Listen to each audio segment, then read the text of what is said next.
Meus irmãos, graça e paz. Cláudio Souza, canal Discipulando com a Bíblia. Vamos estudar hoje, trazer o nosso resumo da nossa quarta lição, revista de jovens desse trimestre. Estamos estudando a vida do rei Davi, a história envolvendo o reinado do rei Davi.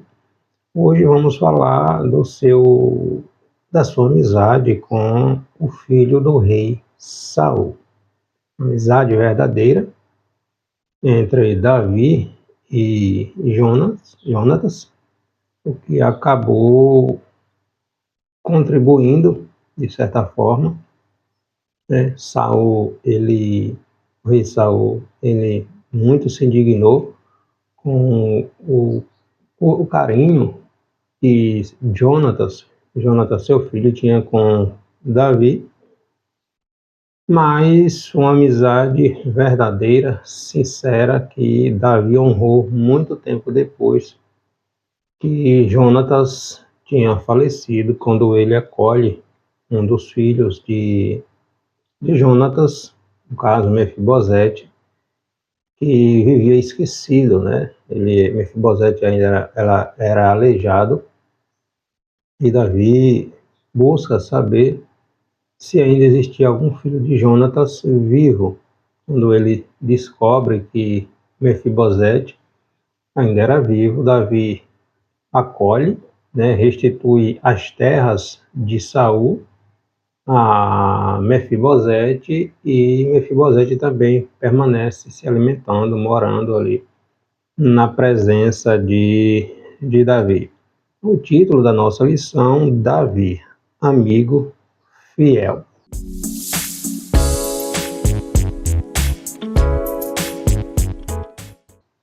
Vamos falar sobre, estudar, aprender um pouquinho sobre o que é uma amizade verdadeira. Texto áureo, texto principal, Provérbios, capítulo 18, versículo 24. O homem que tem muitos amigos pode congratular-se, mas amigo mais chegado do que um irmão. Resumo da nossa lição diz que no relacionamento entre Davi e Jonatas, temos um grande exemplo de uma amizade inspiradora e edificante. Os objetivos da nossa lição: pontuar a amizade inspiradora, né, entre Davi e Jonatas, trazer alguma reflexão sobre amizades que edificam, e fechando, trazendo uma referência, uma advertência sobre as amizades, não sei se isso seria amizade, virtuais, tá? Então, nessa lição, nossa quarta lição, estudando sobre a vida do rei Davi, toda a sua história, vamos falar sobre a amizade, o que é uma amizade verdadeira, né? Trazendo como foco, como contextualização, justamente essa história envolvendo o rei Davi ele ainda não era rei, e o filho do rei Saul, Jonatas, né? Jessé, um pastor de ovelha, um homem simples, filho de uma família simples, e Jonatas, filho de um rei, provavelmente educado para se tornar rei, cheio de benesses, né? Haja visto, ele era filho do rei, então cresceu com todos os benefícios de que um jovem, filho de um monarca, deveria possuir, certo? Então, a amizade entre Jonatas e Davi é um dos exemplos mais marcantes de lealdade e de amor fraternal. Eles não eram irmãos de sangue, mas tinham uma amizade muito parecida com a amizade de verdadeiros irmãos, né? Amizade linda que a Bíblia registra. Jonatas, novamente filho de o rei Saul, né? Davi, filho de um belemita, uma família simples, mas que tinham o Espírito de Deus, né? Davi enfrenta o gigante filisteu de Gade, Golias, vence, né? E a partir daí eles desenvolveram uma conexão profunda, Davi e Jonatas, né? Especialmente ali a partir do momento que se conheceram mais intimamente, quando Saul pergunta quem era Davi. Quando Davi se prontifica a enfrentar o filisteu, vence o filisteu, e a partir daquele momento Davi ou Saul pergunta aos seus colaboradores quem era aquele jovem, de quem ele era filho. A partir daquele momento Saul fica com o olhar, com a atenção voltada para Davi, uma criança, um adolescente vencendo o gigante, um homem que ninguém tinha coragem de enfrentar, vem um jovem, um adolescente, enfrenta, vence. E a partir daquele momento também cresce essa amizade verdadeira entre o filho do rei Saul e Davi, né? Então a Bíblia descreve essa amizade dizendo: a alma de Jonatas se ligou à de Davi. Capítulo 18, versículo 1 aqui do nosso texto de referência. Então, apesar de Jonatas ser o herdeiro natural do trono de Israel, era o filho de Saul, ele reconhece mais tarde que Davi era o escolhido de Deus para reinar sobre toda a nação. Então, é um gesto de respeito e afeição. Jonatas deu a Davi sua capa, sua armadura, sua espada, seu arco, seu cinto, né, simbolizando ali uma lealdade e aceitação do plano divino, diferentemente do seu pai Saul.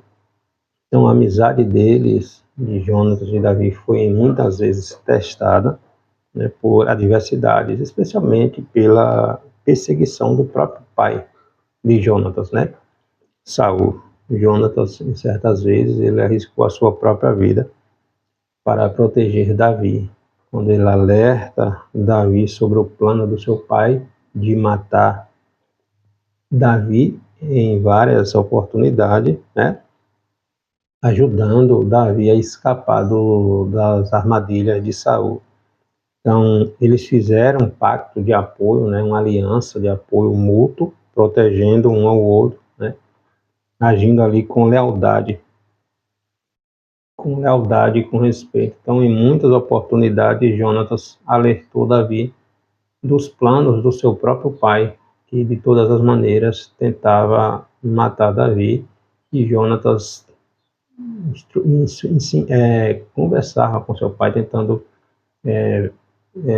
convencer de que Davi não era uma ameaça.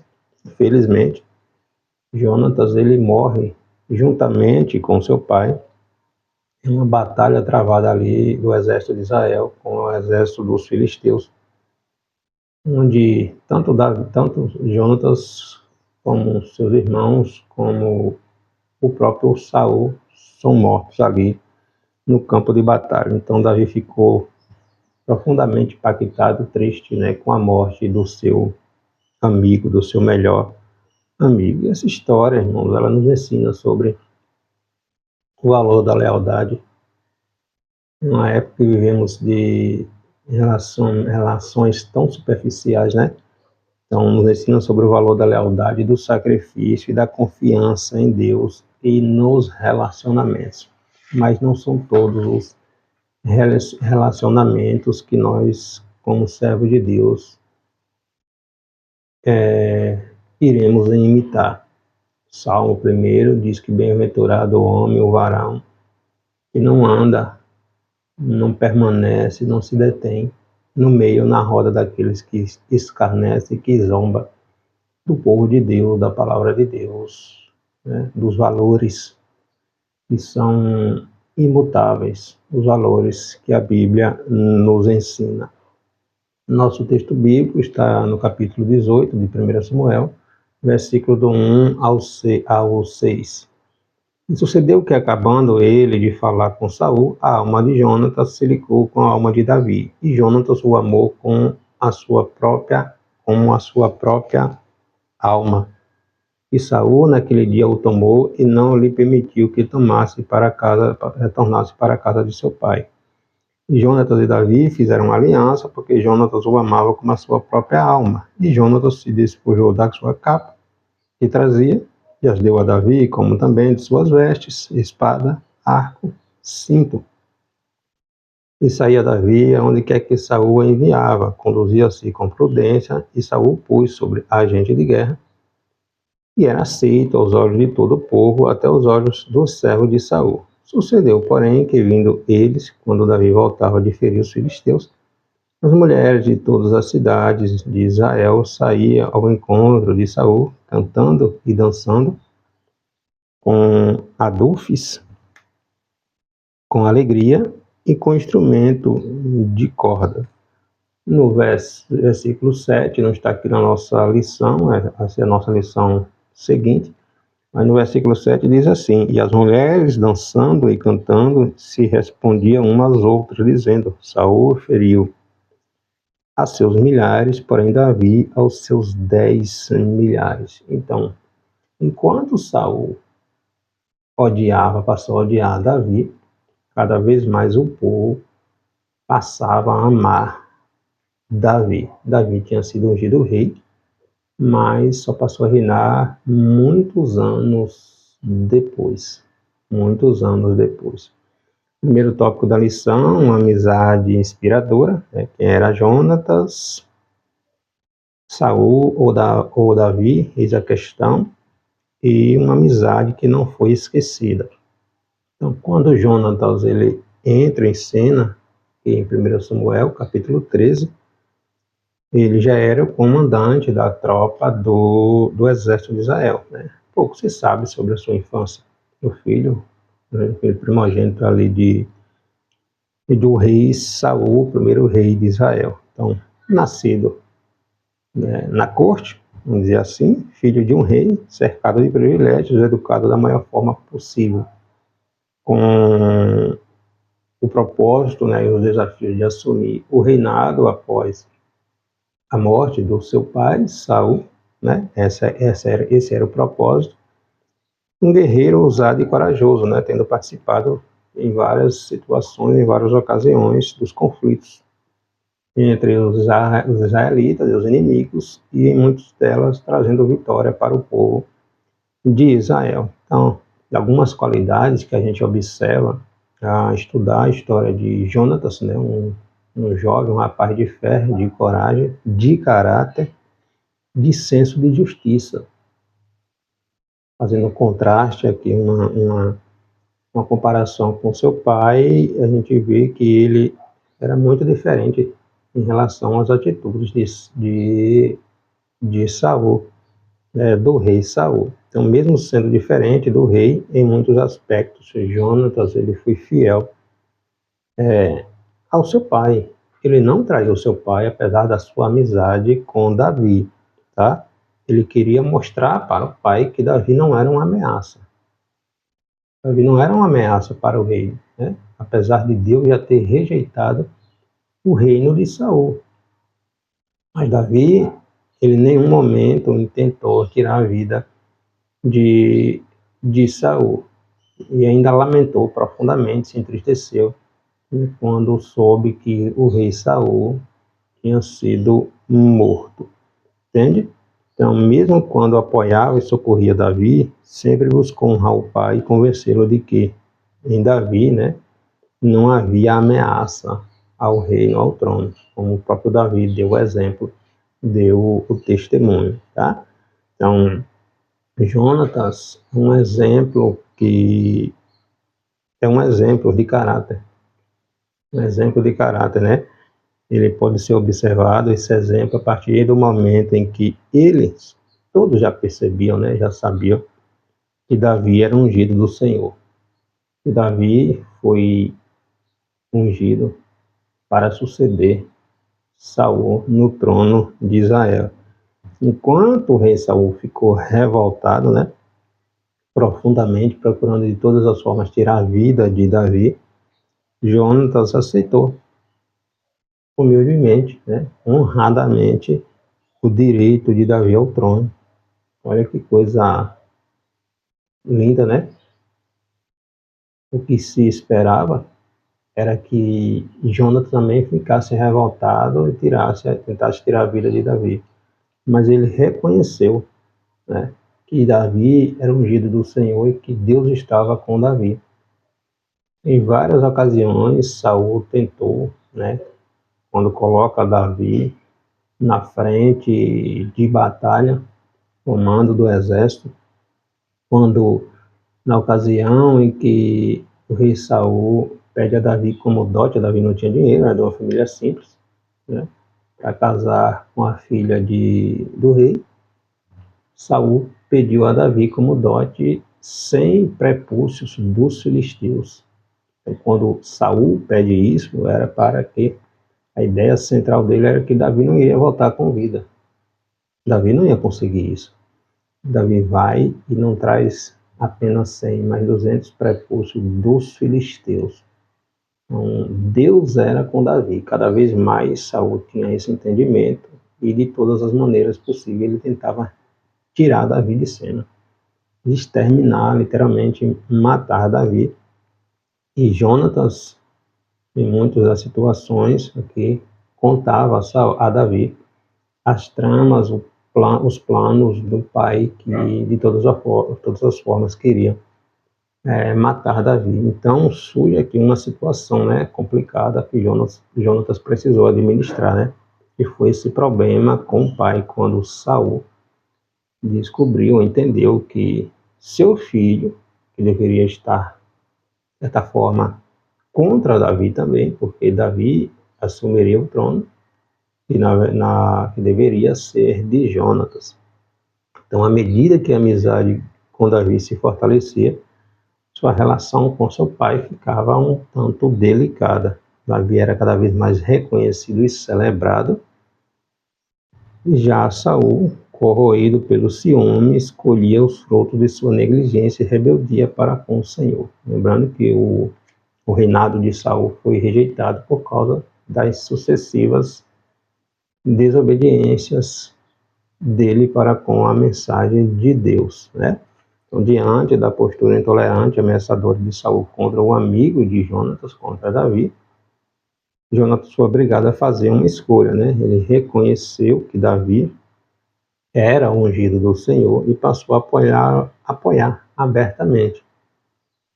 Ele diz no capítulo 23, versículo 27, versículo 17, aqui de 1 Samuel, ele diz: eu serei o segundo no teu reino, e meu pai bem sabe disso. Então, o próprio Jonatas tinha consciência de que Davi era ungido do Senhor, de que Deus era com o Senhor, de que o Senhor era com Davi.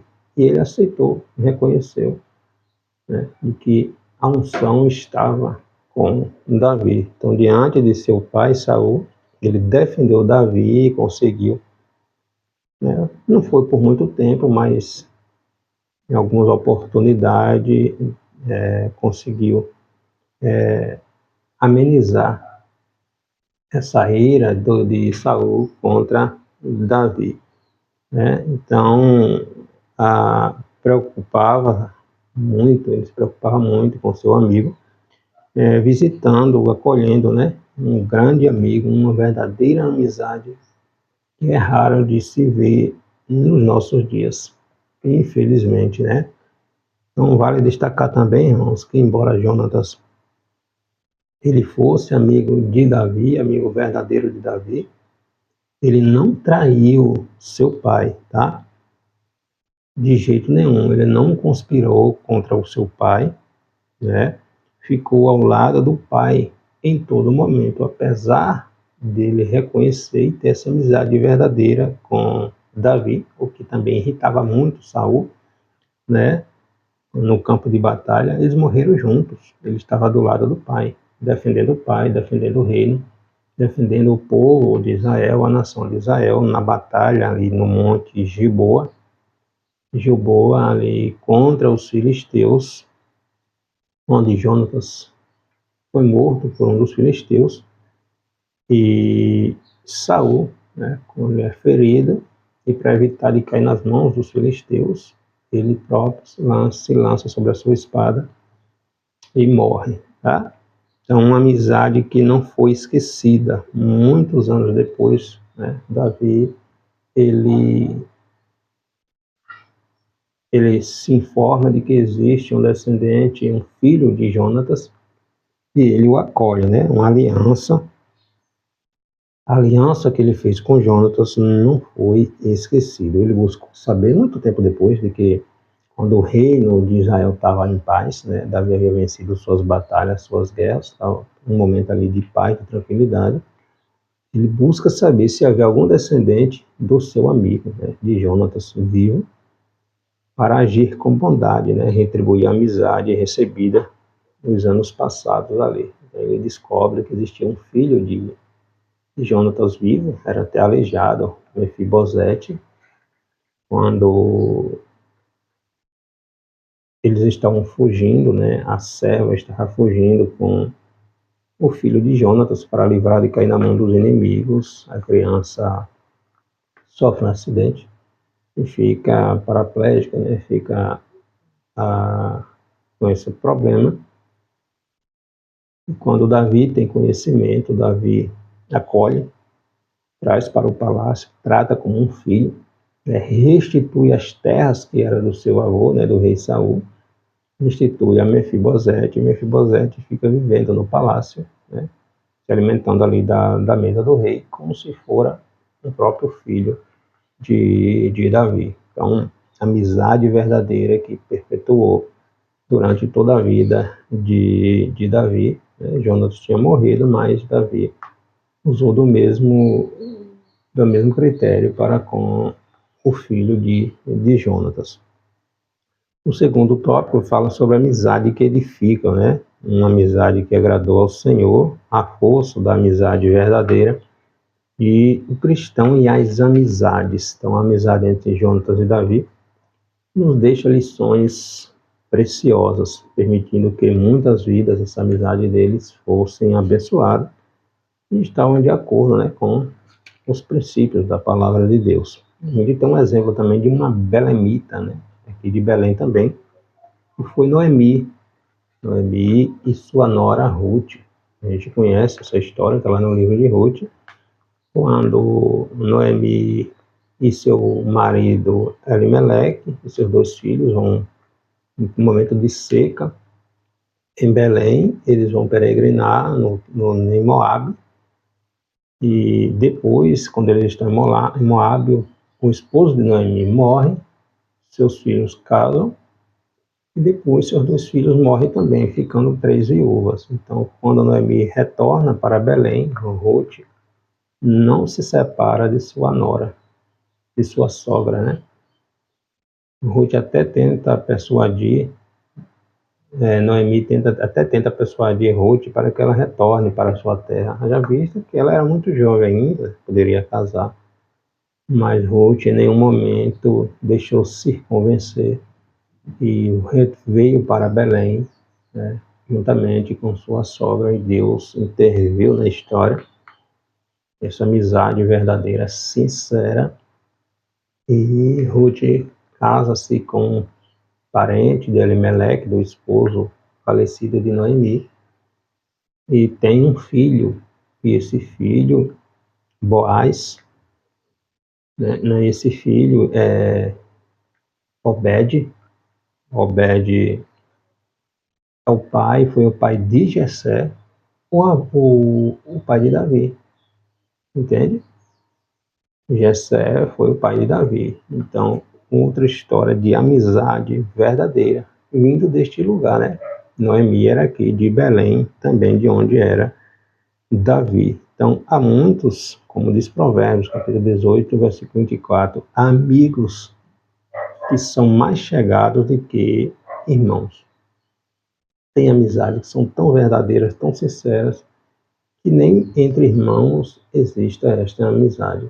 Era assim com Davi e com Jonatas. Então, Davi e Jonatas nos ensinam as bases dos quais podemos construir amizades verdadeiras, saudáveis, e nos ajudam a cumprir os propósitos divinos para a nossa vida, né? Um exemplo de amizade sincera, de amizade verdadeira. Então, essa amizade entre Jonatas e Davi era tão sólida que levou a firmar uma aliança. Está lá no capítulo 20, versículo 16 e 17, que perdurou por muitos anos, como a gente vê aqui com o que Davi faz com Mefibosete, o filho de Jonatas. Então, será que as nossas amizades de hoje a gente poderia dizer que é uma amizade verdadeira, tão qual foi essa amizade de Davi com Jonatas? Uma pergunta interessante, né? Então, a gente precisa saber selecionar que tipo de amizade nós temos, principalmente nessa era de relacionamentos tão superficiais, né? Nós somos uma média das pessoas com quem andamos. Se andamos com pessoas sábias, agregaremos sabedoria, conforme ensina o próprio Provérbios, capítulo 13, versículo 20. Se andamos com pessoas descompromissadas com a vida, né, amargaremos frustrações, decepções, insegurança. A gente precisa ter cuidado. Paulo, escrevendo aos Coríntios, 1 Coríntios, capítulo 15, versículo 33, 34, Paulo diz que as más conversações corrompem os bons costumes, tá? Então, o cristão ele deve ter critério, sim, na hora de selecionar suas amizades, né? Amizade com pessoas que seguem a Cristo, primeiramente, e trilha o caminho da verdade. Tem pessoas que são uma verdadeira influência negativa. Então, a gente precisa ter cuidado com quem andamos, com quem conversamos e o que conversamos.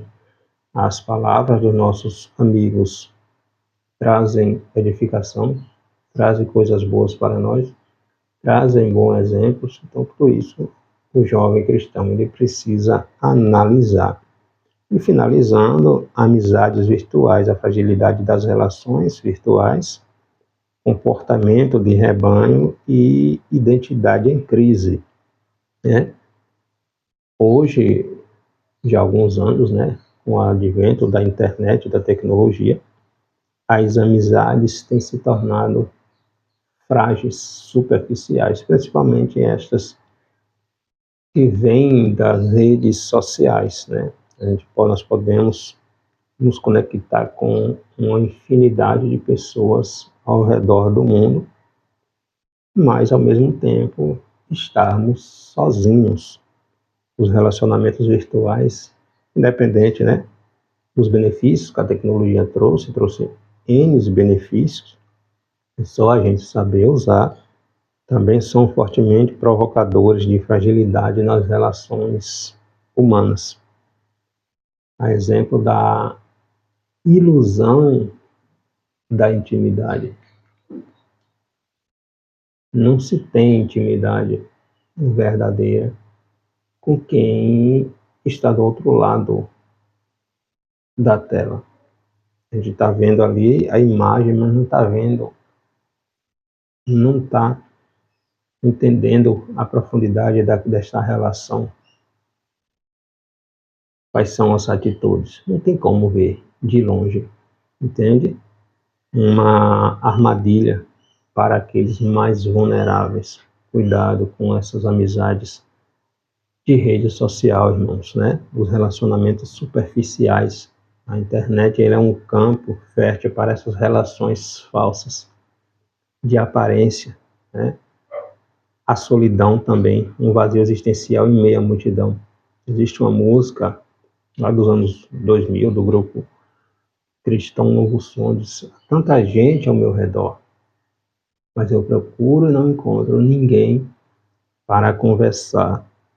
Né? O distanciamento da realidade é uma visão desconexa e envaizada do real, né? A idealização da imagem corporal, né? O endeusamento do corpo perfeito, né? Isso acaba gerando uma frustração, uma depressão, uma ansiedade, porque se observa nas redes sociais pessoas atléticas, né? Do corpo sarado, do corpo perfeito, E a realidade não é assim, irmãos. Então a gente precisa ter cuidado. Quem são as nossas referências? Quem tem sido as nossas referências dos jovens nessa sociedade? Entende? Então, a idealização do corpo perfeito, da imagem corporal perfeita, né? Uma frustração com o próprio corpo, levando as pessoas a desconfortos psíquicos, né? Problemas emocionais, um reflexo de distorções de conceitos diante da ausência de vínculos saudáveis e muitos perigos, né? Um campo aberto para as mensagens falsas, as fake news, né? As fraudes, as perseguições, os bullies. Então, um vasto campo minado aí que o cristão ele precisa ter cuidado quando ele quer aventurar-se neste campo minado. Não é o modelo a se seguir, né? Então, essas relações frágeis, elas enfraquecem a capacidade de lidar com as complexidades humanas que promovem uma ilusão de estarmos sempre acompanhados e amparados, enquanto, na verdade, estamos carentes da presença humana. Pessoas trocando o mundo real pelo mundo virtual. E isso traz uma série de problemas na vida desta pessoa, né? Então, já outra situação, o chamado comportamento de rebanho. Quem já ouviu essa frase? Comportamento de rebanho, também chamado de efeito manada. Diante dessa necessidade de nos socializarmos, né?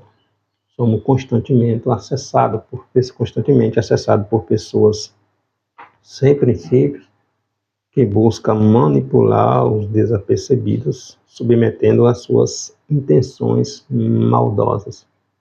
É o chamado comportamento de rebanho. Eu vou com a multidão, mais uma multidão, né? Então a gente precisa ser diferente, fazer a diferença, não ser mais um na multidão, né? Isso acontece tanto nos ambientes virtuais quanto nos ambientes físicos, né? Seja na escola, no trabalho, enfim, é o comportamento de rebanho onde somos induzidos, e isso acontece sutilmente com alguns são induzidos a negar os pensamentos, as intenções, para aceitar aquilo que é proposto por esse grupo. Os valores são trocados. É o chamado politicamente correto. Já ouviu essa frase? Se você tem uma opinião, se essa pessoa tem uma opinião diferente do que esta manada, do que este grupo social, do que este grupo ideológico ensina, defende, você é taxado como uma pessoa retrógrada, uma pessoa que está fora da realidade, uma pessoa que está ultrapassada. Então, muitos se deixam influenciar para não se sentir fora do grupo, excluído do grupo, e acabam vendendo seus valores, né? Negando seus valores, seus princípios, e se enquadra no que se chama politicamente correto, ou seja, você não pode ter uma opinião contrária. Cuidado, cuidado, né? Então, os prejuízos do comportamento deste efeito manada, né? Desse comportamento de rebanho, você não é mais um na manada, irmãos. Você é filho do rei, você é filho do rei, entende? Então, os prejuízos desse comportamento têm sido alarmantes. Perda da capacidade de raciocinar e agir por si mesmo, necessidade de suprir carências, né, que não são reais, propensão a comportamentos distorcidos, práticas pecaminosas, afastamentos dos objetivos da vida, esfriamento da fé, entre tantos outros, né? Isso acaba provocando uma grande crise de identidade. Com o passar dos anos, essas pessoas, com essas mudanças desse chamado politicamente correto, desse efeito de manada, né? Esse Maria vai com as outras, vamos dizer assim, né? Vem essas mudanças, essas transformações acabam provocando né, contribuindo para a criação de um conflito entre as gerações. A gente sabe que o jovem de hoje, ele vive num mundo totalmente diferente do que seus pais viveram. Eu, por exemplo, quando eu tinha 17, 18 anos, nem existia celular. Não existia celular, literalmente não existia celular aqui no Brasil. Né?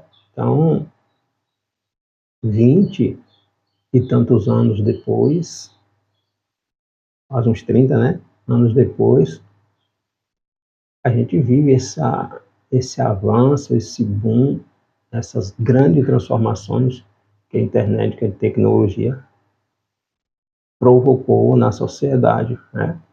Então, na minha adolescência, era inimaginável ter um celular.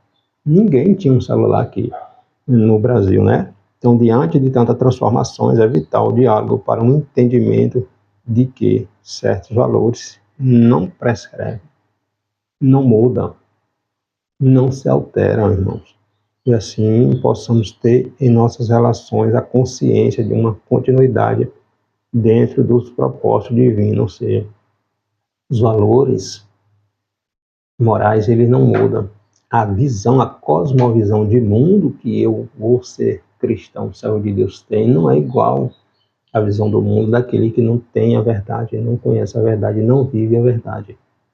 A visão de mundo, a cosmovisão, minha, sua, jovem cristão, é pautada na palavra de Deus. Os princípios, os valores não mudam, não se altera. Deus não erra. Aquilo que Deus diz que está errado na Bíblia, ainda que o mundo inteiro diga está certo, se Deus está dizendo está errado, irmãos. O problema desse efeito manada, desse comportamento de rebanho, desse Maria vai com as outras, é isso. E o jovem, infelizmente, é facilmente influenciado por esses movimentos, por esse politicamente correto, por se deixar influenciar, né? E nessa vibe, como é o ditado, né? Como é as palavras dessa geração. Mas a cosmovisão, a visão de mundo do jovem, do cristão, é pautada nos princípios, nos valores da palavra de Deus. E Deus não erra, não esquece disso. Deus não erra.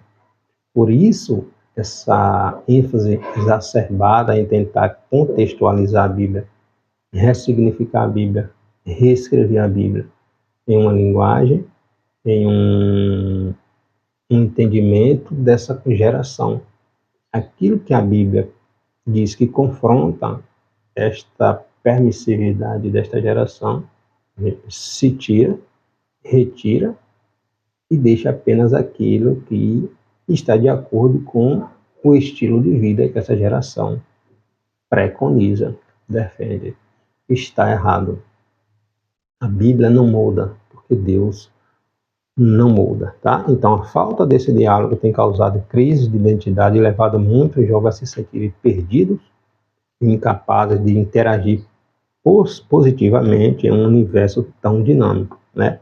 Esse quadro tem gerado uma série de efeitos indesejados: ansiedade, depressão, desvalorização de si mesmo e uma série de situações, né, desconfortáveis, né? Então, a identidade do jovem cristão se fortalece a partir de sua relação com Deus e de seus relacionamentos sinceros, verdadeiros com o seu semelhante. A relação com Deus é um reflexo natural, né, do ato da criação de Deus com o homem. Deus vinha todos os dias pela tarde conversar, dialogar com o homem, né? Levando a uma responsabilidade de agir no mundo e cumprir a sua missão. Então, a gente pega o exemplo dessa amizade de Davi e Jonatas, uma amizade tão sincera, tão verdadeira, que Davi levou para a sua vida, né? Não foi quebrada, não deixou de existir quando Jonatas morreu. Davi honrou o filho de Jonatas, até os últimos dias da sua vida, né? Cumprindo esta aliança, desta amizade verdadeira que ele tinha com seu amigo. Vivemos o tempo das relações, das amizades superficiais, frágeis. Por quê? Porque muitos esquecem de olhar para o seu manual de regra de fé, que é a Bíblia. Enquanto nós, irmãos, como cristãos, vivemos essa superficialidade destas relações, né? Pegando o exemplo das relações, né, desse modelo distorcido que o mundo ensina, vamos ter problemas. A Bíblia ela é manual de regra do crente. Quanto antes a gente entendermos isso, menos problemas teremos na nossa vida. E siga e seja um exemplo para nós. Amém? Deus abençoe.